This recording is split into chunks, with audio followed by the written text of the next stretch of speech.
There are boundaries that, once crossed, must be paid for with blood. Just one night ago, this land, this freedom, belonged to Rose.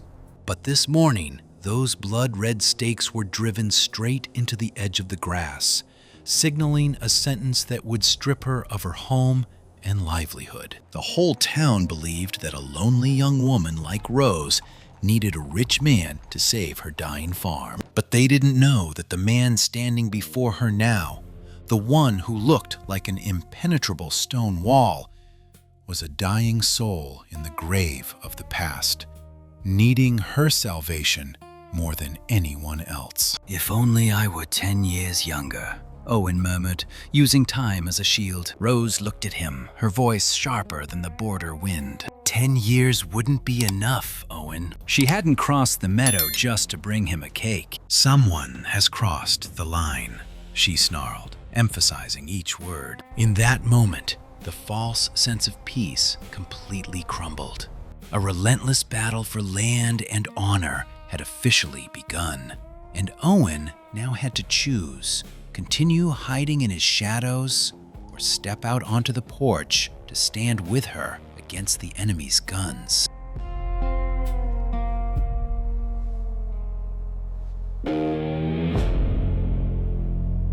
Rose Lane was never a fragile maiden waiting for a knight to rescue her. Since her father's death, she had shouldered the burden of Lane Creek Ranch with her bare hands. The ranch wasn't large, but it held the throat of the valley, the only flat land that the massive wagons could cross to reach the railroad. Her father had once told her, "Land isn't just something under your heel. Land is what keeps you from ever bowing your head." The town of Bitter Creek saw Caleb Drake as the perfect escape. Young, wealthy, and carrying the promise of a debt-free future. But behind that polite smile and the bouquet of dried flowers lay a velvet-wrapped threat. Caleb's father, Silas Drake, wanted her to relinquish her right-of-way over the ranch in exchange for the family's protection. "I'll think about the dance invitation," Rose replied in a cold tone, neither agreeing nor refusing. When the figure of the so-called savior disappeared behind the hillside, the truth finally came to light. The rough map betrayed a sinister plot. The route didn't bypass the border. It cut straight through her winter meadows. A marriage not meant to save her, but to devour her livelihood without firing a single bullet.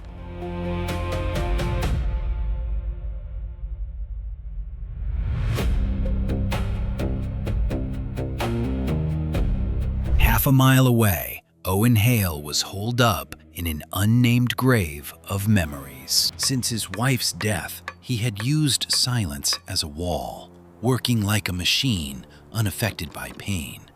But for the past 3 years, Rose's cakes and stews every Tuesday morning had kept his heart from turning to stone. "You don't have to," he always said. "I know," she always replied.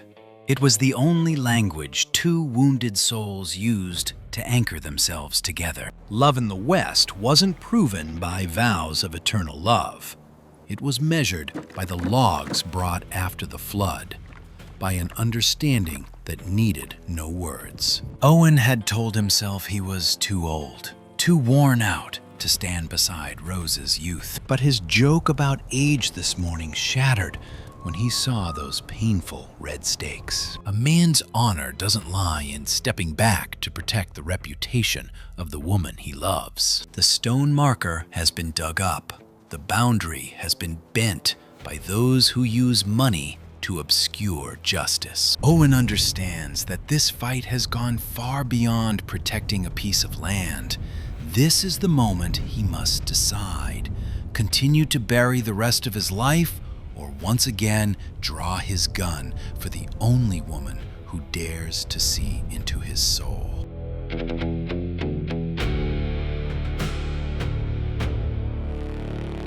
The town of Bitter Creek wasn't ruled by six guns, but by ledgers of debt. Silas Drake, Caleb's father, didn't need to point a gun at anyone's head to seize land. His blade was far more subtle. Flour, barbed wire, hay, and shabby credits through famine-stricken winters. When Rose entered the shop, Silas greeted her with a warm smile, but his eyes were as cold as ice. Silas called the new survey map merely a minor adjustment to the transport route. He whispered sweet nothings into Rose's ear. If she obediently signed the transfer papers, the Lane Creek Farm's debt would be wiped out, and Caleb would legitimately enter her life as a protector. Rose glanced at Caleb. The young man wasn't evil, but he was too cowardly to dare resist his father's enormous shadow. Caleb's silence answered everything. The marriage proposal and the land grab papers were woven together in a single noose. The pressure from the entire town weighed heavily on Rose's shoulders. They wanted her to break down, to accept her fate as a vulnerable person forced to sell herself for survival. But Rose didn't beg. She pulled the few coins she'd saved from her coat pocket, slammed them down on the counter to pay for the salt and iron nails she'd just bought, refusing to add even a penny to the debt. The door slammed shut behind Rose, taking with it a discovery that would change the entire game. Silas wasn't just using debt to coerce her. He'd tainted the records. He was stealing her farm with forged documents.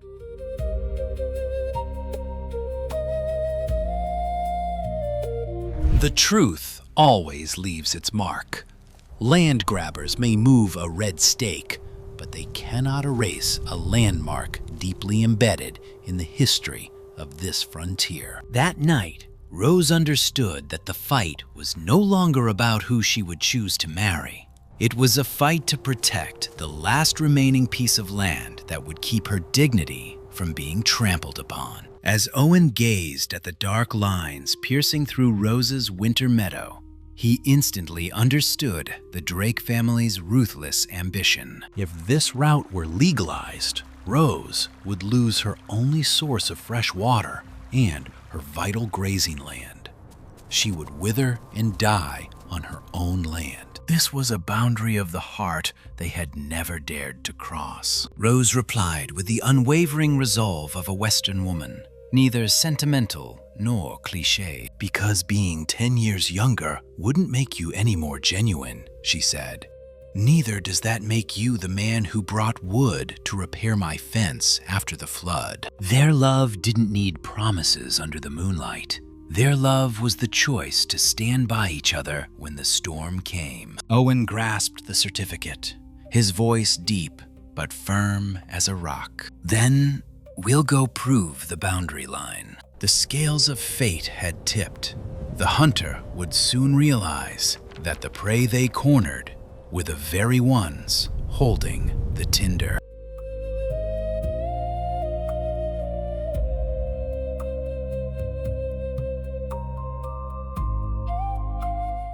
The Harvest Festival at Bitter Creek was never just a dance. It was an informal trial where reputation was traded and alliances were forged with nods in the shadows. Rose entered the room. The eyes of the entire town were on her, filled with pity mixed with curiosity. They were waiting to see how this lone deer would fall before the pack of wolves. Caleb offered her an escape paved with the red carpet of Drake's money. He whispered that his father could make all the trouble disappear, if only she would stop resisting the transport route. Rose didn't take the glass of wine. She looked him straight in the eye, her voice soft but sharp as shattered glass. Easier for whom, Caleb? Silas didn't need to act himself. He knew how to use the prejudices of the crowd to break a person's will. They wanted her to believe that, as a woman, she had no right to hold on to her land by her own strength, but had to rely on a man's name. But Rose didn't blink. Her words rang out, loud enough to silence the entire corner of the auditorium. A future that begins with a forced signature is not a future. It's a transaction valued at my own body and my land.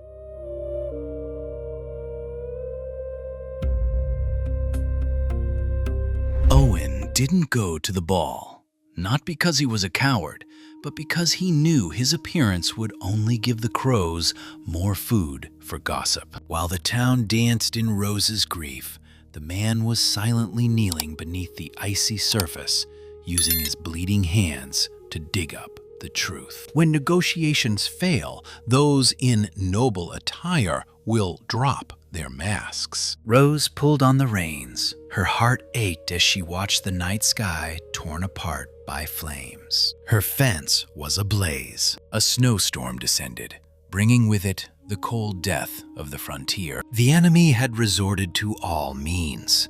They cut the fence, burned the stakes to erase the legal boundary, forcing Rose's livestock down into the valley. If she couldn't gather the cattle before dawn, she would lose everything. And Silas would have the perfect excuse to prove she was incompetent to manage the farm. Just as darkness threatened to engulf Rose, her lighthouse appeared. Owen offered no words of comfort. He offered the strength to survive. Two people, one old, one young, plunged into battle against nature and human ruthlessness. Owen opened his own winter hay stockpile, spreading it in a long strip to lure the livestock back to safety. He was gambling the very winter of Hale Ridge Ranch to save Lane Creek.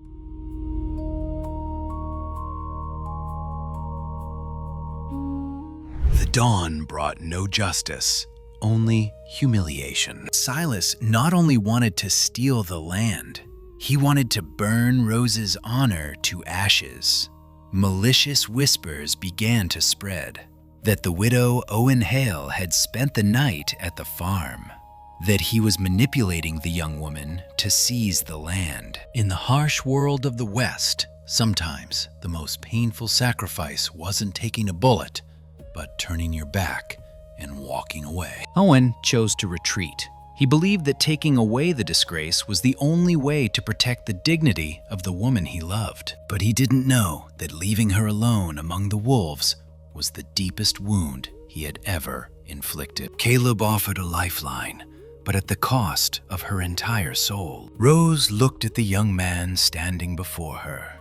She realized a bitter truth. She was being bargained for, her own freedom in her own name. The enemy had stolen her boundaries. The mob had stolen her honor. The man she loved had withdrawn. Everything seemed to be over.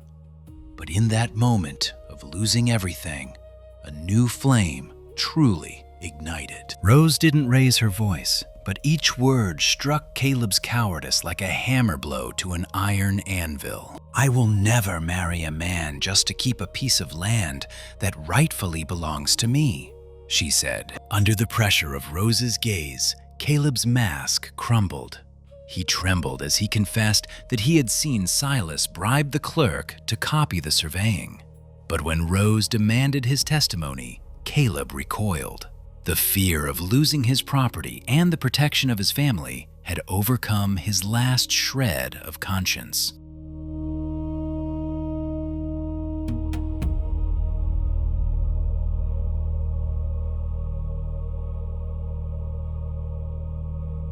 In the West, horses were more than just a means of transportation. They were the legs, the pride of a rancher. But Rose was willing to cut off her own legs for freedom. She sold her best horse to pay off the actual debts she owed for necessities.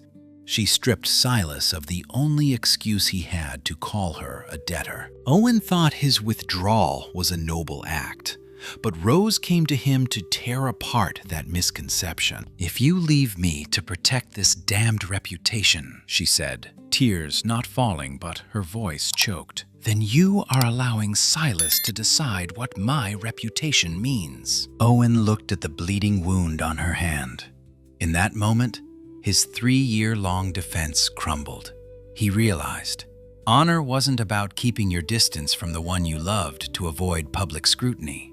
Honor is standing firm against the truth, even if the whole world spits on it. They didn't have much time. Tomorrow morning, Silas would officially register Rose's land in the town's register.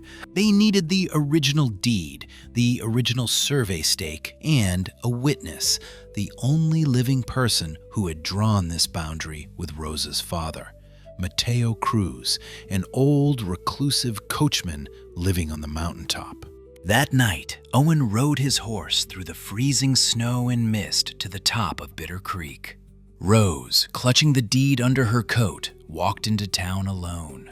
If either of them fell, tomorrow would be the end.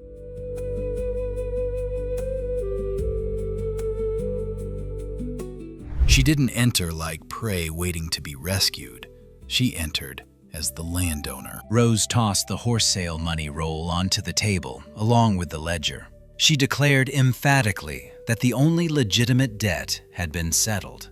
All the land-grabbing terms Silas had offered were pure robbery. Silas smiled slyly. He replied condescendingly, "A young woman shouldn't be so stubborn as to stand in the way of the town's progress. You can't win with a few pennies." But Rose wasn't fighting with pennies. She was fighting with truth. Owen stepped forward, placing a rotten piece of wood firmly on the table.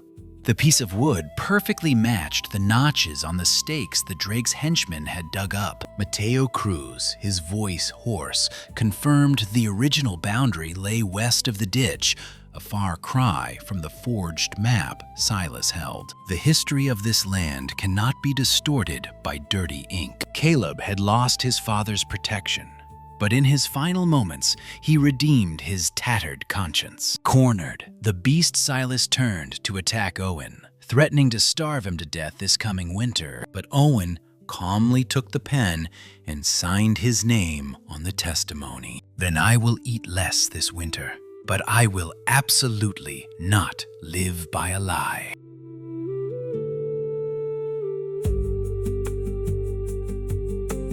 "If Bitter Creek needs a road," Rose said, her voice echoing through the room, "this town can ask me properly, but absolutely no stealing it from me." That paper-folding gesture was sharper than any slash.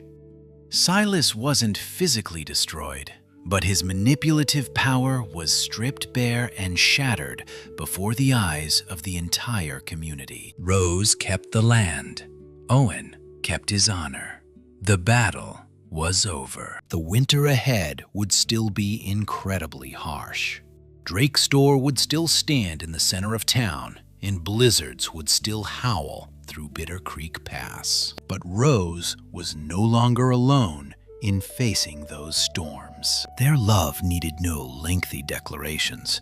It was proven by their sweat, by the hammer blows they used to mark a common boundary, and by the way they used labor to mend their wounds. One Tuesday morning, the wheel of fate closed. Owen no longer hid behind the porch. He had personally torn down his own defenses, opening a gateway connecting two lands, two souls.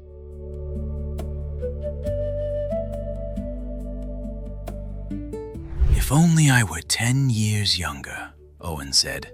But this time, it wasn't a joke to evade the issue. It was the admission of a man who knew how to cherish what he had almost lost. Rose looked at him, a radiant smile illuminating the cold prairie. 10 years wouldn't be enough," she replied, "because I need the exact man who brought the wood after the flood.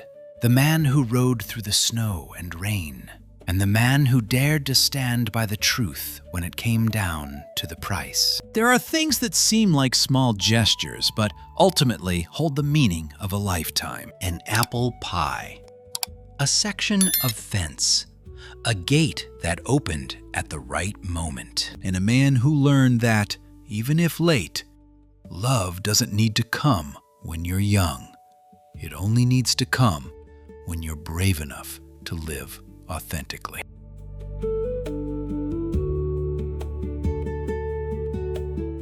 Thank you so much for accompanying Rose and Owen to these final scenes. Your support is the flame that warms the stories from this remote frontier. If you find peace and strength in their journey of defending their land and their love, Please subscribe to the channel and leave a comment sharing your feelings. See you again on the Bitter Creek porch in the next stories. May warmth always remain with you, no matter how stormy things get outside. Farewell, and hold firm to your boundaries.